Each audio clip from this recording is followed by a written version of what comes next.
Fala aí, galera do primeiro ano, falando aí sobre a Reforma Protestante, que nós já falamos sobre o anabatismo, sobre o luteranismo e também sobre o anglicanismo lá na aula passada. Agora nós vamos falar sobre o calvinismo e também sobre a reforma da igreja, ou chamada Contra-Reforma. Vamos lá. João Calvino, que foi o fundador do movimento do calvinismo, né, que foi um movimento suíço, aí saindo um pouco da Inglaterra, né, ele vem trazendo uma ideia um pouco inovadora, que tem como base a predestinação absoluta. Então ele diz que o homem, segundo uma predestinação divina, um plano divino, o homem ele já foi predestinado à salvação. Tá? Também ele prega o chamado estímulo ao trabalho, que vem desembocar aqui na legitimidade do lucro, ou defesa do capitalismo, defesa do capital. É uma vertente do catolicismo que traz uma ideia muito favorável à burguesia. Ele traz esse pensamento em que anda em simbiose com os pensamentos e os anseios burgueses. Por quê? Ele legitima o lucro e legitima também o trabalho, a ação da burguesia, que faz com que o homem, né, os burgueses apoiem muito essa ideia de Calvino, que ele diz que a partir da salvação, né, que a prosperidade econômica, né, ela é um sinal da salvação divina. Então, como que você tem o sinal aí dessa tal predestinação? Através do acúmulo de riqueza e através da prosperidade econômica. Ele traz essa ideia que difere bastante aí da ideia de Lutero, né, que adoram a um Deus, enfim, mas na questão econômica e política eles tendem a andar de mãos separadas, né? Lutero fala que a salvação ela vem pela fé, e aqui ele diz que a salvação é através de uma predestinação vinculada a um ideário, né? Um sentimento aí de predestinação, de salvação divina, de um plano divino para o homem, tá? A igreja não poderia ficar quieta vendo tudo isso acontecendo e ficar inerte. Então, em 1545 a 1563 foi feito o que nós chamamos de Concílio de Trento, ou a Contra-Reforma da Igreja. Foi um conjunto de reuniões que aconteceram de 1545 a 1563, que tiveram como objetivo a moralização da Igreja, tá? E também conter o avanço do protestantismo. A moralização da Igreja aqui vem em meio a vários escândalos, né, dentro da venda das indulgências, e eles proíbem a venda das indulgências. Também criam seminários para melhorar e capacitar os clérigos, que era uma grande crítica também do Lutero, tá? E nós temos o chamado Tribunal do Santo Ofício, onde iriam ser julgadas todas as pessoas que fossem consideradas hereges e contra os conceitos da Igreja. Foi criado também o Index, que era o conjunto de livros proibidos, e a Companhia de Jesus, que passou a ser oficial, né, uma ordem missionária da Igreja, como uma ordem oficial da Igreja Católica, que tinha como objetivo propagar e disseminar a cultura, a religião, o pensamento religioso cristão da Igreja Católica. É importante aqui nós salientarmos que nesse momento, durante a Idade Moderna, são vários fatos, várias situações acontecendo ao mesmo tempo. Então a contextualização é muito importante. Durante esse período nós temos aí a consolidação das monarquias absolutistas, né, acontecendo. Juntamente com ela, nós temos a expansão marítima, onde nós vamos ter a Companhia de Jesus desbravando o interior do Brasil, levando o cristianismo às nações e os povos indígenas. Nós temos também o Estado moderno se consolidando, né? O Estado nacional ele se consolidando, e também como política econômica o mercantilismo, que passa também a vigorar no período da Idade Moderna. Todos eles convergem para um só momento, que é a busca do lucro, enfim, o lucro aí, o dinheiro que une todos esses movimentos. Beleza? Nós vamos agora para o capítulo 17. Chegando no capítulo 17, nós vamos falar sobre as revoluções inglesas. A Inglaterra estava sendo governada pela dinastia Tudor. Houve a reforma anglicana, tá? E juntamente com a reforma anglicana também houve os cercamentos, onde a nobreza lá, ela fez arrendamentos de terras, e eles começaram a criar ovelhas, a nobreza e também a burguesia, e eles começaram a expulsar, né, os camponeses dessas terras, onde eles passaram para as cidades, acontecendo o que nós chamamos de êxodo rural. Durante a dinastia Tudor, né, que foi que aconteceu a reforma anglicana, nós temos, depois da dinastia Tudor, chegando ao fim da dinastia Tudor, que era uma dinastia protestante, nós temos a chamada dinastia Stuart. Assume aí a dinastia Stuart com Jaime I. Ele vendo o crescimento da burguesia e o fortalecimento delas da burguesia na área política, ele resolve controlar a burguesia. Mas como que ele vai controlar a burguesia? Aumentando impostos, né, fazendo também a chamada perseguição religiosa, que era a perseguição aos puritanos, e também ele chegou a dissolver o parlamento, que ficou fechado até o final, até na sua morte, né, até o final do seu governo, chegando lá à sua morte. Depois disso, nós temos o governo de Carlos I, que tentou seguir as mesmas práticas do pai, que era perseguir aí a burguesia. E isso fez...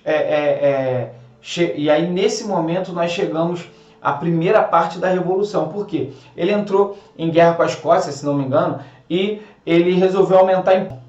E a burguesia não aceitou o aumento de impostos, tá? E causando assim uma grande resistência da burguesia.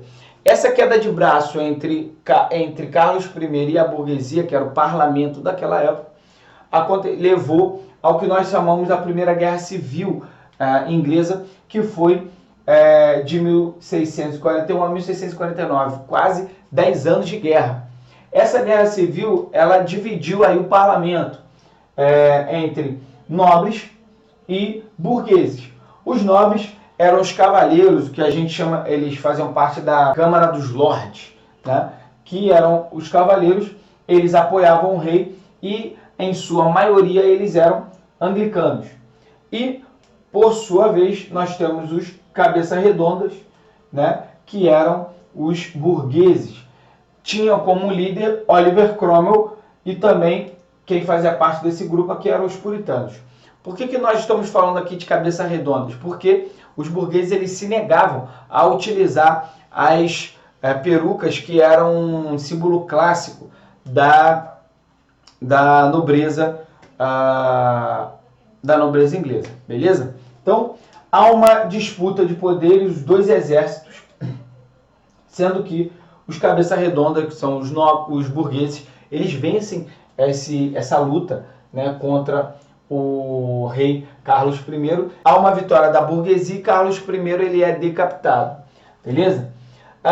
Instaurando assim a República Cromwell, que vai aí de 49 a 53.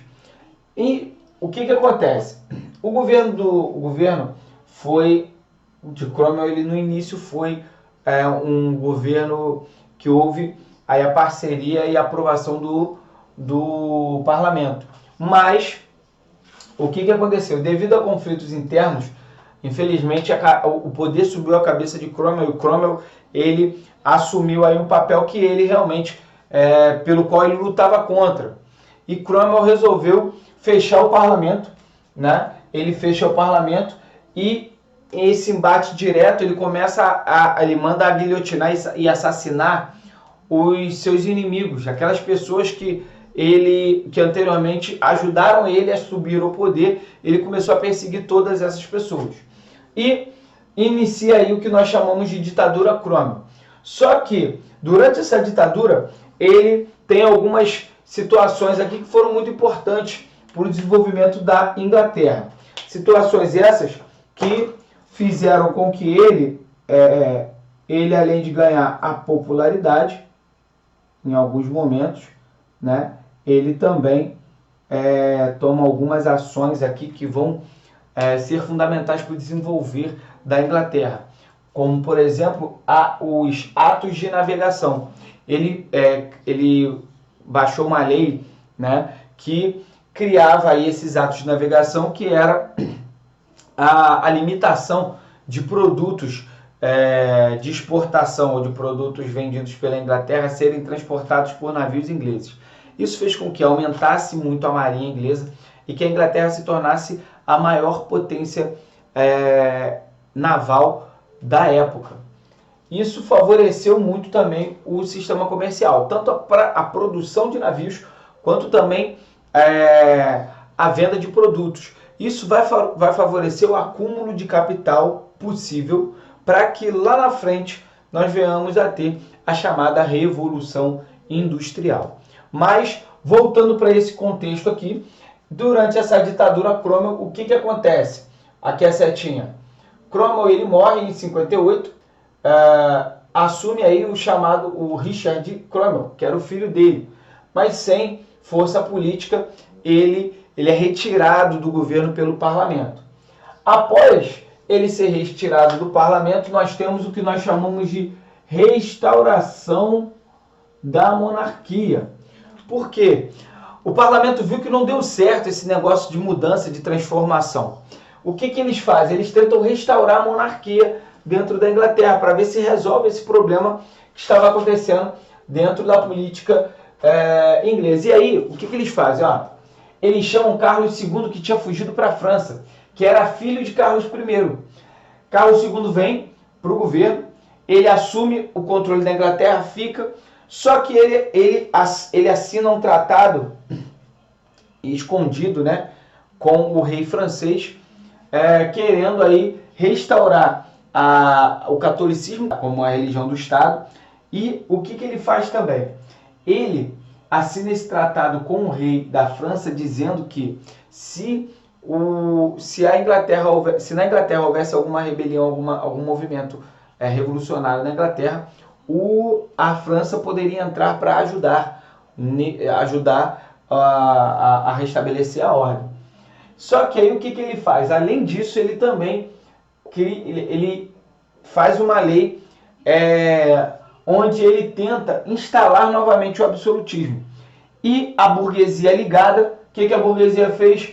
Tirou Carlos II e ele foi decapitado, tá?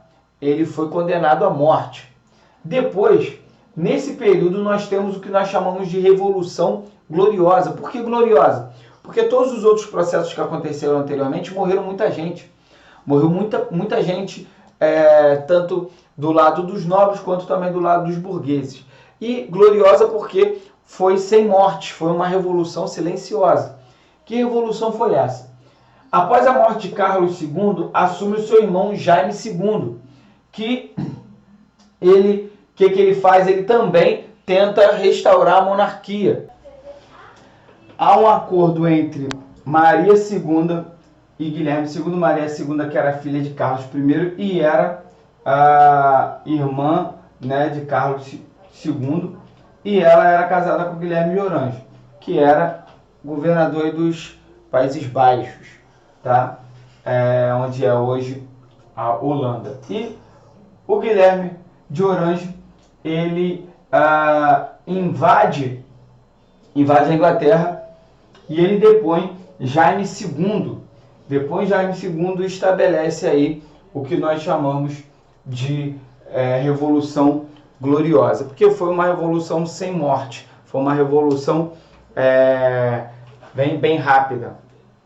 E foi mais um acordo entre o parlamento e Guilherme de Orange, que ao assumir o trono, ele assina o Bill of Rights, que é a Declaração de Direitos, onde o parlamento ele assume o poder.